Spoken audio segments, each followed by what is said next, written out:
Well, typically when your mission ends, you'll either succeed or you'll fail, and then there'll be something that happens. There'll be a consequence. The mission might be extended, like this would be the first part of a mission. Now you have to continue on to the next part of the mission, or perhaps the whole mission is now completed and there will be consequences of perhaps winning bonuses, getting scars if you failed, or other things like gaining cards or companions. And the mission C2 that we were just looking at, the difference is that here you never will fail because it tells you that if you do fail, to just restart. So you'll keep restarting until you're able to succeed. Perhaps your dice rolls were terrible, or you learned something that you can utilize if you try it again. So in C2 and in other missions, there's conditions like this as well. A success is not just a success. There's different ways to succeed. And in C2, you can succeed by being very sneaky and never being seen by the enemy, or you could be successful by eliminating the enemy. In both cases, you will continue, and the mission will continue with an update, and it will be extended. But the update will be different.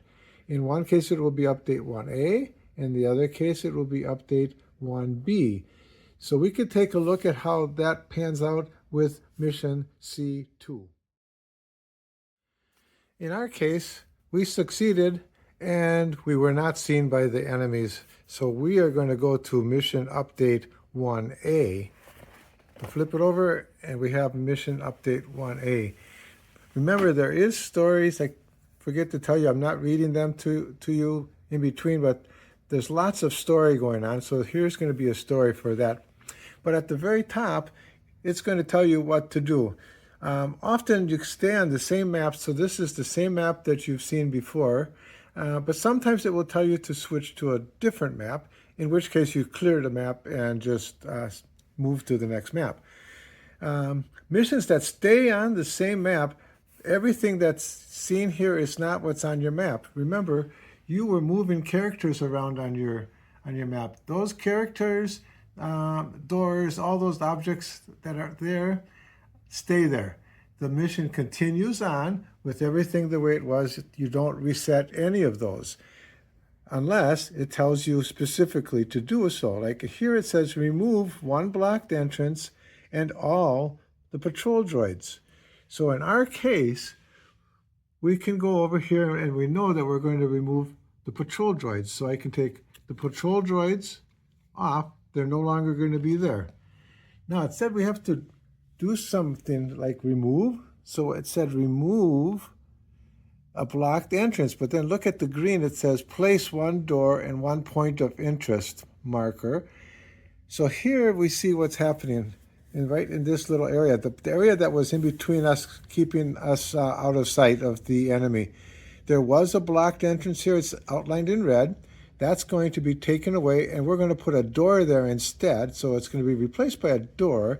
And inside that room, we're going to place a point of interest marker. So what we're going to need is a point of interest marker and a door. We're going to go over to the map. We're going to take off the blocked entrance. We're going to put in the door and put down the point of interest marker. That map has now been updated. Everything else on the map stays the same.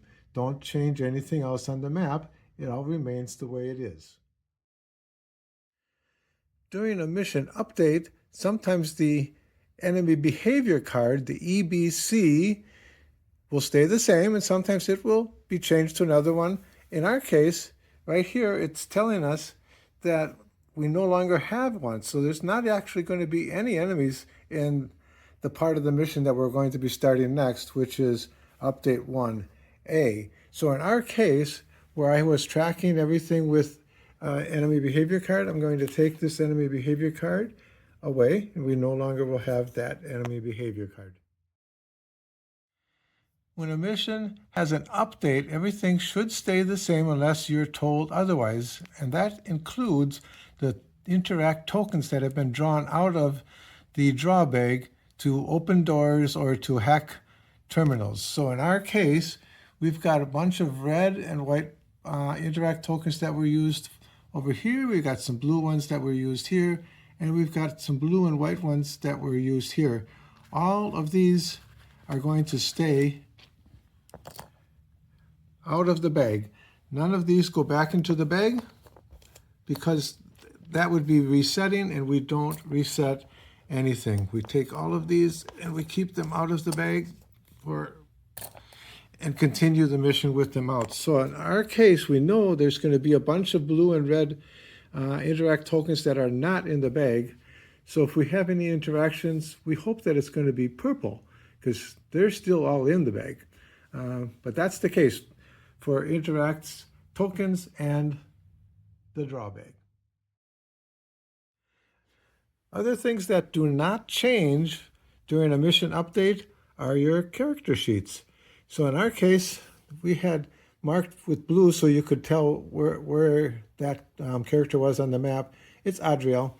And look at the focus is all the way down, but he's still got shields. So I'm not going to reset that yellow marker up to the top. It stays exactly where it is. If there were any cards on the cooldown track, they would stay there. In our case, that mission ended. There were none there. If they were there, they would stay there. Do not reset them. We have another character, right? We marked with purple and Tatus, and purple was so we could find him on the map easier. The same with this character. He's still got a token to use if he has a boost available for red. Remember, Adriel had one in yellow but used it, so that token is gone, does not come back. Look at the shields. Antasis has his shields slightly reduced. They stay reduced. He has his focus slightly reduced. That stays reduced. That does not change. So at the end of a mission going into an update, don't change anything unless you're told to.